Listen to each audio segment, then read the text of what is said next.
नमो नमः। नमः संस्कृताय। आज हम पुनः संस्कृत साहित्य के विशिष्ट अध्ययन की कक्षा में उपस्थित हुए हैं। पिछली कक्षा में हमने अभिज्ञान शाकुंतलम ग्रंथ का सामान्य परिचय अध्ययन किया था।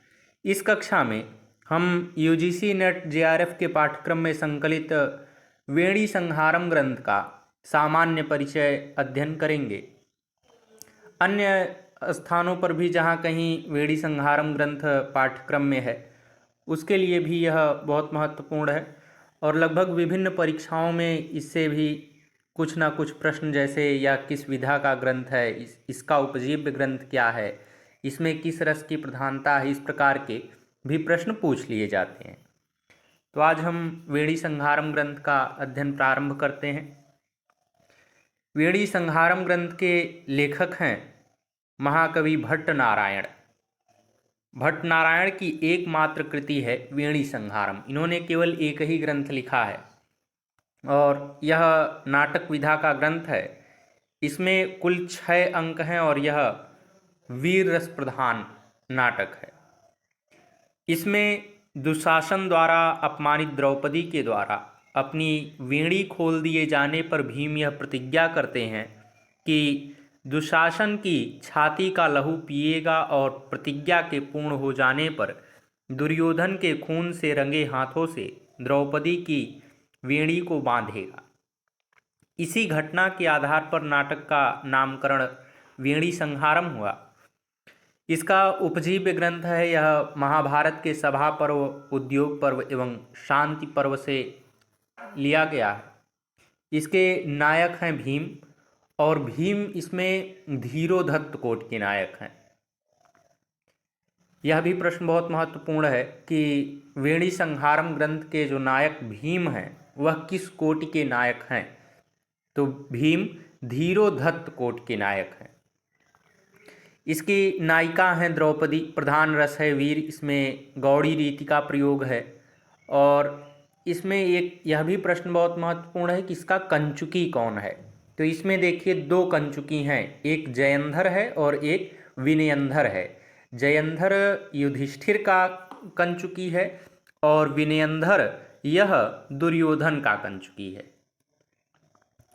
अब हम इसका मंगलाचरण देखते हैं।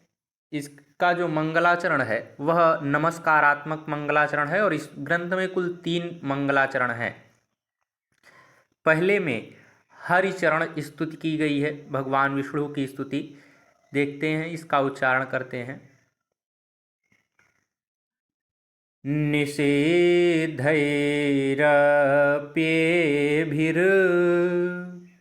लुलितमकरन्दो मधुकरैः करैरिन्दोरन्तश्छुरित इव शम्भिन्नमुकुलः विधत्तां सिद्धिं नो नयनशुभगामस्य सदसः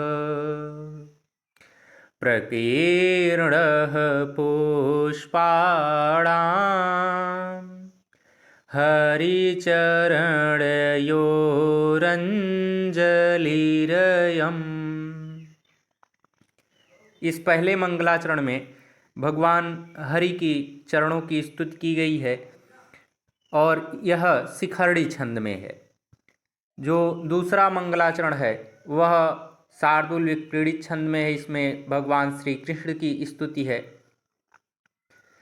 कालिन्याः पुलिने सुकेति कुपिता मुत्सृत्य रासेरसम् गच्छन्ति मनुगच्छते श्रुकलुषाम् कंसद्विषोराधिकाम्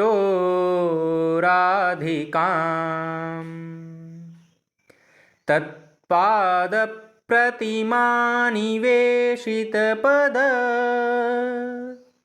स्योद्भूतरो मोद्गते रक्षोण्यो नूनयः प्रसन्नदयिता दृष्टस्य पुष्णातु वः। यह शार्दूल विक्रीडित छंद में है। और तीसरी जो सूक्ति है यह है दृष्टः सप्रेम दैव्या किमिदमिति भयात् सब्रह्मा चा सुरभिः। इसमें भगवान शंकर की स्तुति है। यह श्रगधरा छंद में है। अब हम इसके कुछ प्रमुख पात्र जो हैं इनका भी अध्ययन कर लेते हैं, क्योंकि इसमें अक्सर इस प्रकार से पूछ देता है कि इसमें जो नकुल किस ग्रंथ के पात्र हैं या परिपार्श्विक किस ग्रंथ का पात्र है। इस प्रकार के भी प्रश्न पूछे जाते हैं, तो इनका भी हम अध्ययन करते चलते हैं। सूत्रधार है नटों में मुख्य यानी नाटक का स्थापक, ये पुरुष पात्र हैं सब। पारिपार्श्विक यह सूत्रधार का सहचर है। युधिष्ठिर ये ज्येष्ठ कुंती पुत्र एवं पांडव हैं। भीम यह भी कुंती पुत्र हैं और पांडव हैं। अर्जुन यह भी कुंती पुत्र एवं पांडव हैं। नकुल और सहदेव यह मातृपुत्र पांडव हैं। अश्वसेन ये द्रोणाचार्य के रथवाहक हैं। कृपाचार्य यह अश्वस्थामा के मामा हैं। जयद्रथ यह दुर्योधन के बहनोई हैं। सुंदरक ये कर्ण का संदेशवाहक है। धृतराष्ट्र यह दुर्योधन के पिता हैं। संजय यह व्यास के शिष्य हैं। संजय ही धृतराष्ट्र को पूरे महाभारत युद्ध का वर्णन बताते हैं। और श्री कृष्ण ये भगवान वासुदेव हैं। वृषसेन ये महारथी कर्ण के पुत्र हैं। राक्षस यह दुर्योधन का मित्र चारवाक है। सूत यह भी दुर्योधन का मित्र है।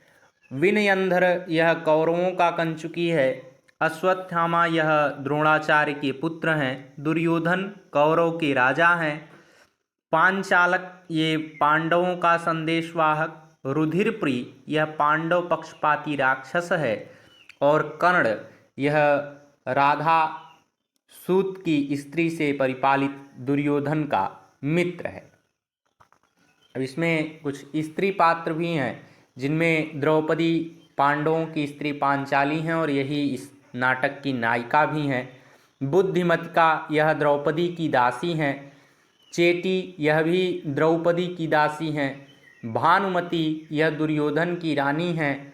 और सुवदना यह भानुमति की सखी हैं। तरलिका यह भी भानुमति की दासी हैं।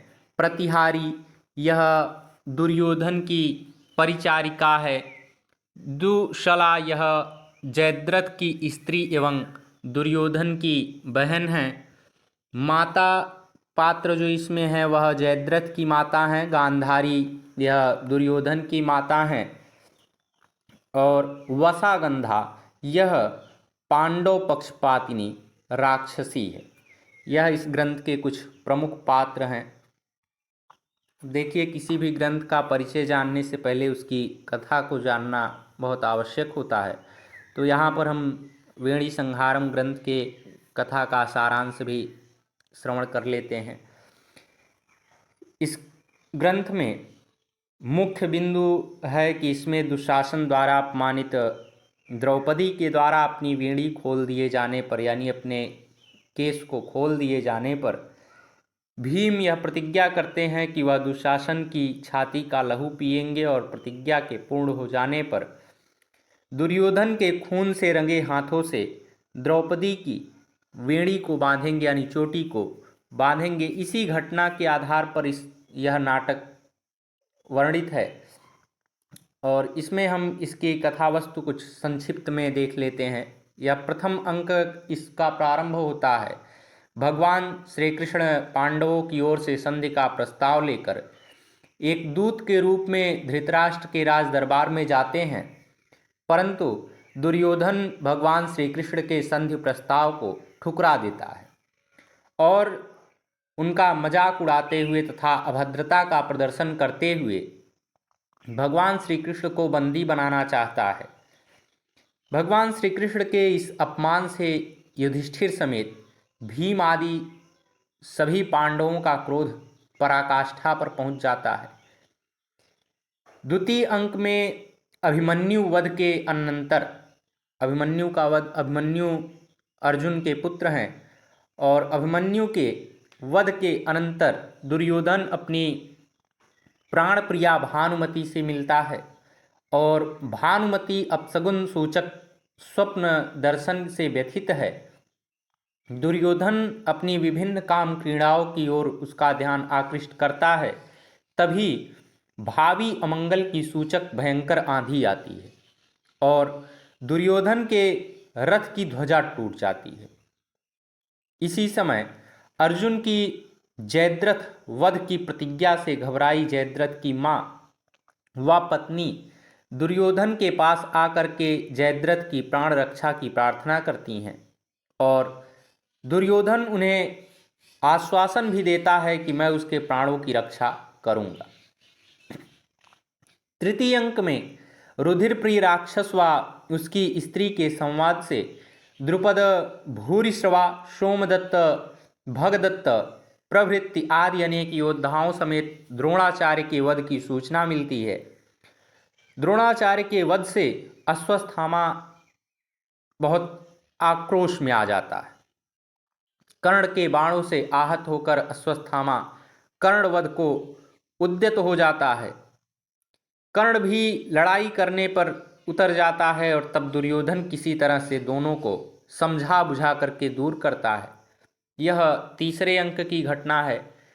चतुर्थ अंक में दुशासन के खून का प्यासा भीम अवसर पाकर उस पर आक्रमण कर देता है और दुर्योधन भी कर्ण को सेनापति बना करके स्वयं दुशासन की रक्षा हेतु आता है और उधर कर्ण भीम के प्रबल प्रहार से मूर्छित हो जाता है।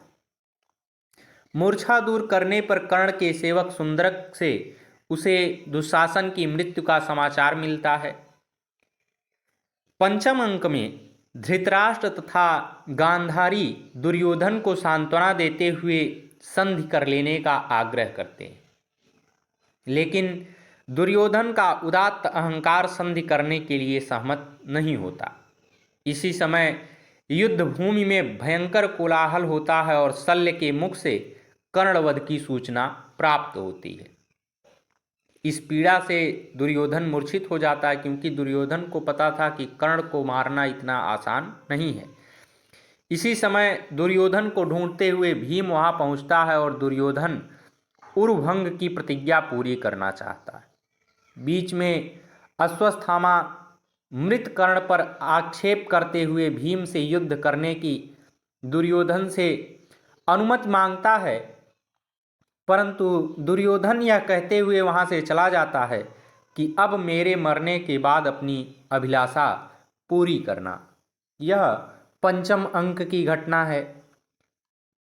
षष्ठ एवं अंतिम अंक में धर्मराज युधिष्ठिर सायंकाल पर्यंत दुर्योधन अथवा स्वयंमेव आत्महत्या कर लेने की भीम की कठोर प्रतिज्ञा तथा दुर्योधन के कहीं छिप जाने से अत्यंत चिंतित हैं। तब पांचालक आकर के युधिष्ठिर व द्रौपदी को सूचना देते हैं कि सरोवर में छिपे हुए दुर्योधन को भीम ने अपने बाणों से उत्तेजित करके बाहर निकालकर भयंकर गदा युद्ध प्रारंभ कर दिया है। इसी समय दुर्योधन का मित्र राक्षस वहां उपस्थित होता है और युधिष्ठिर को बताता है कि गदा युद्ध में भीम मारे गए। इस दुखद समाचार से युधिष्ठिर से विलाप करते हुए अग्नि में प्रवेश करना चाहते हैं। तभी दुर्योधन के लहू से युक्त भीम उपस्थित होते हैं और द्रौपदी की प्रतिज्ञा पूर्ण होती है। सभी प्रसन्न हो उठते हैं तथा भगवान श्री कृष्ण के आशीर्वादात्मक वचनों के साथ नाटक का अवसान होता है। यह इस वेणी संहारम ग्रंथ की संक्षिप्त कथा है। अब हम वेणी संहारम ग्रंथ के कुछ प्रमुख संदर्भ हैं जो बहुत महत्वपूर्ण है और इनसे निश्चित रूप से एक आध दो प्रश्न लगभग सभी प्रतियोगी परीक्षाओं में पूछ लिए जाते हैं, इनका भी हम अध्ययन कर लेते हैं। वेणी संहारम के प्रथम अंक में कुल कितने श्लोक हैं, यह पूछा जा सकता है। तो इसमें 27 हैं। द्वितीय अंक में कुल कितने श्लोक हैं, तो इसमें 29 श्लोक हैं। वेणी संहारम ग्रंथ के तृतीय अंक में कितने श्लोक हैं, तो कुल 49 श्लोक हैं। सबसे अधिक इसी तीसरे अंक में सबसे अधिक श्लोक हैं और सबसे कम इस चतुर्थ अंक में श्लोक हैं, कुल 15। वेणी संहार के पंचम अंक में कुल 42 श्लोक और वेणी संहार के षष्ठ अंक में कुल 47 श्लोक हैं। और अगर यह प्रश्न पूछा जाए कि वेणी संहारम ग्रंथ में कुल कितने श्लोक हैं, तो कुल 209 श्लोक हैं। अगला बिंदु है अभिमन्यु के मारे जाने की सूचना मिलती है किस अंक में, द्वितीय अंक में। अर्जुन द्वारा जयद्रथ वध की प्रतिज्ञा की जाती है किस अंक में, दूसरे अंक में। भानुमति के अशुभ स्वप्न का वर्णन है किस अंक में, तो यह भी द्वितीय अंक में है। एक नकुल अर्थात नेवला द्वारा 100 सर्प मार डाले जाने का स्वप्न कौन देखती है, तो भानुमति। भानुमति कौन है, दुर्योधन की पत्नी है। अभिमन्यु को मारा था किसने, जयद्रथ ने। सिंधुराज था कौन, जयद्रथ। जयद्रथ की पत्नी का नाम क्या था, दुसला। भट्ट नारायण का संभावित काल क्या है, इनका संभावित काल 650 ईस्वी से 675 ईस्वी के मध्य, या अगर आप शताब्दी में देखें तो 7वीं 8वीं शताब्दी के लगभग स्वीकार किया जाता है। वेणी संहार की प्रस्तावना में किसकी स्तुति की गई है, तो भगवान विष्णु की। कृष्ण तथा शिव की वेणी संहार का प्रधान रस क्या है, वीर रस है। अश्वत्थामा के मामा थे कौन थे, कृपाचार्य।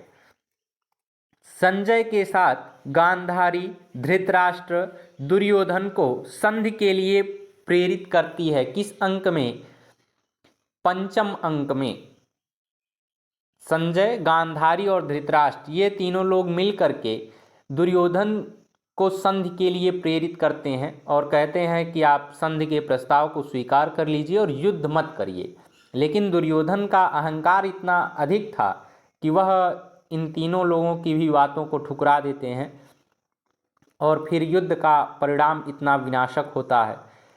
अगर इसमें पूछा जाए कि वेणी संहार के नायक की कोटि कैसी है, यह प्रश्न बहुत महत्वपूर्ण है क्योंकि लगभग अन्य जितने भी ग्रंथ हैं उनमें धीरोदात्त कोटि के नायक हैं, लेकिन भीम एक ऐसे पात्र हैं जो धीरोधत्त कोटि के नायक हैं।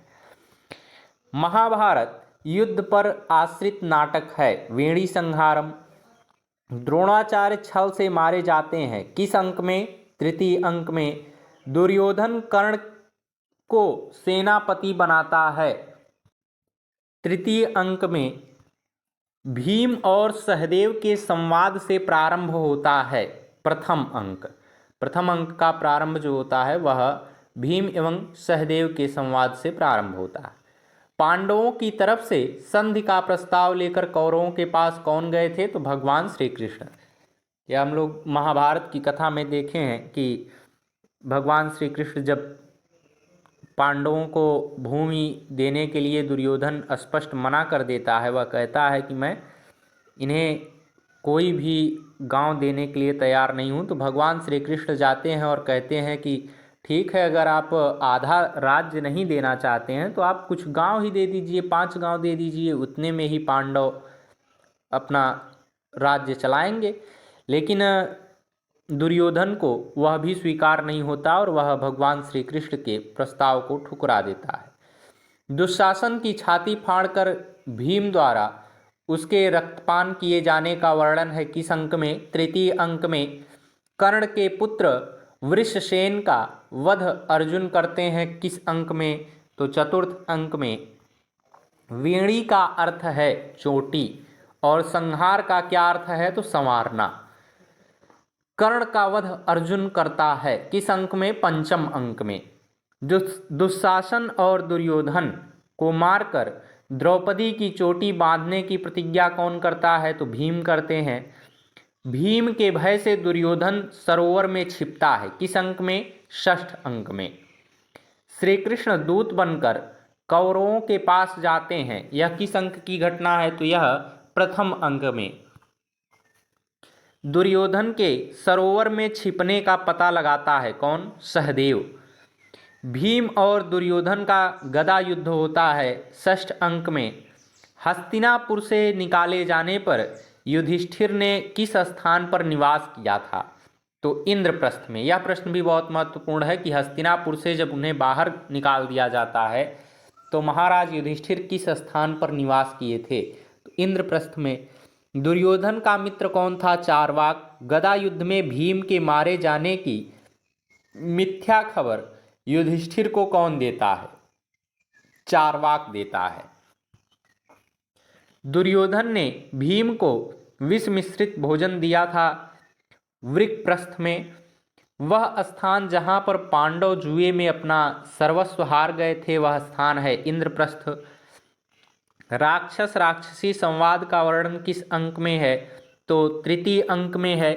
चारवाक का वध करता है कौन? नकुल। वह स्थान जहाँ युधिष्ठिर लाक्षागृह में निवास किए थे वह स्थान है वारणावत। द्रौपदी और युधिष्ठिर प्राण त्यागने का संकल्प लेते हैं, किस अंक में? षष्ठ अंक में। कृष्णा कहा जाता है किसको? तो कृष्णा द्रौपदी को कहा जाता है। नांदी पाठ कौन करता है? तो सूत्रधार करता है। अब ये प्रश्न बहुत महत्वपूर्ण बनता है कि स्त्रीणाम ही साहचर्याद, यह कथन है किसका? यह कथन है सहदेव का। यह पहले अंक के 20वें श्लोक में है। फिर है त्रिपुरासुर के नगर को भस्म किया था किसने? भगवान शिव ने। वेणी संहार में नांदी है, कौन सी नांदी है? तो पत्रावली नांदी है। अगला बिंदु है मधुराप ही मूर्छयते, यह कथन है किसका? सहदेव का। रक्त प्रसादित भुवः सत विग्रहाश्च, यह कथन किसका है? तो यह सूत्रधार का कथन है। चत्वारो वयमृत्विजः, यह किसका कथन है? तो यह भीम का कथन है। अनिह शेषित कौरव्यम, यह कथन किसका है? यह कथन है भीम का। ये बहुत महत्वपूर्ण पंक्तियां हैं कुछ इस ग्रंथ की, जिनमें आपको ये प्रश्न पूछ लिया जाएगा कि यह किसका कथन है, तो यह हमें बताना होगा। फिर अगली पंक्ति है आदुरात्मन वृथा मंगल पाठक शैलूषाप सद, यह संबद्ध है किस ग्रंथ से? वेणी संहार ग्रंथ से। गुरु खेदम भिन्ने मई भजति नाद्यापि कुरुषु, यह कथन है भीम का। मिथ्या दूषितया नया विरहितम दिष्ट्या, यह कथन है दुर्योधन का। सतसंख्या पुनरियम सानुजम, यह कथन है दुर्योधन का। मशनामि कौरव शतम समरे न कोपाद, यह कथन किसका है? यह भीम का कथन है। पतितम किंकिणीकाण वद्धा क्रंदमिव, यह कथन किसका है? तो यह कंचुकी का कथन है।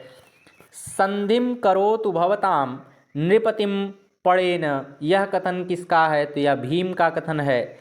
भगवान श्री कृष्ण जब संधि का प्रस्ताव लेकर के जाते हैं तो कौरवों से कितने गांव मांगते हैं? तो केवल 5 गांव मांगते हैं।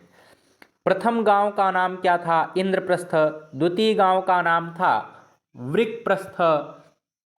तृतीय गांव का नाम था जयंत और चतुर्थ गांव का नाम था वारणावत। श्रुत्वा वधमम मृषा सुतवत्सलेन, यह किसका कथन है? तो यह अश्वस्थामा का कथन है। दुर्योधन की पत्नी भानुमति को द्वितीय अंक में अशुभ स्वप्न आता है कि एक नकुल अर्थात नेवले ने 100 सर्प मार दिए थे, इसलिए वह किसका व्रत रखती है? इसलिए वह भगवान सूर्य का व्रत रखती है।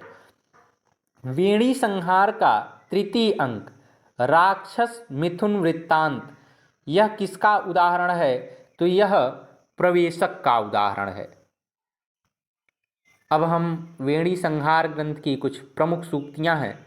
इसमें बहुत अधिक तो सूक्ति नहीं है, या ये कहिए कि बहुत अधिक इससे प्रश्न नहीं पूछे जाते हैं विभिन्न प्रतियोगी परीक्षाओं में, इसलिए इसमें बहुत थोड़ी सी सूक्तियां हैं। इन वाक्यों का हम अध्ययन कर लेते हैं। अनुलंघनीय समुदाचारः, भीम इस कथन के वक्ता हैं। अप्रमत्त संचारणीयानि रिपुबलानि श्रूयन्ते, द्रौपदी अहो मुग्धत्वं बलानाम, यह राजा का कथन है। अगली सूक्ति है आशा बलवती राजन शल्यो जेष्यति पांडवान, यह संजय कहते हैं। उपक्रियमाणा भावे किमुपकरणेन, यह दुर्योधन कहते हैं। उपेक्षितानां मंदानां धीर सत्वैर्वज्ञया अत्रासितानां क्रोधान् धैर्यभवत्येषा विकथना, यह कर्ण का कथन है। अगली सूक्ति है को हिनाम भगवता संदिष्टं विकल्पयति। अगली सूक्ति है दैवायत्तं कुले जन्म मदायत्तं तु पौरुषम, यह कर्ण कहते हैं। पुण्यवंतो ही दुख भाजो भवन्ति, यह दुर्योधन कहते हैं। भवति तनय लक्ष्मी साहसेश विदृशु, यह भी बहुत महत्वपूर्ण सूक्ति है। और अंतिम सूक्ति है हीयमानाः किल रिपोर नृपाः संदधते परान, यह भी इस ग्रंथ की सूक्ति है। इसी के साथ आज हमने वेणी संहारम ग्रंथ का सामान्य परिचय अध्ययन कर लिया। पुनः हम किसी अन्य साहित्यिक ग्रंथ के साथ प्रस्तुत होंगे। आज के लिए बस इतना ही। नमो नमः। नमः संस्कृताय। धन्यवाद।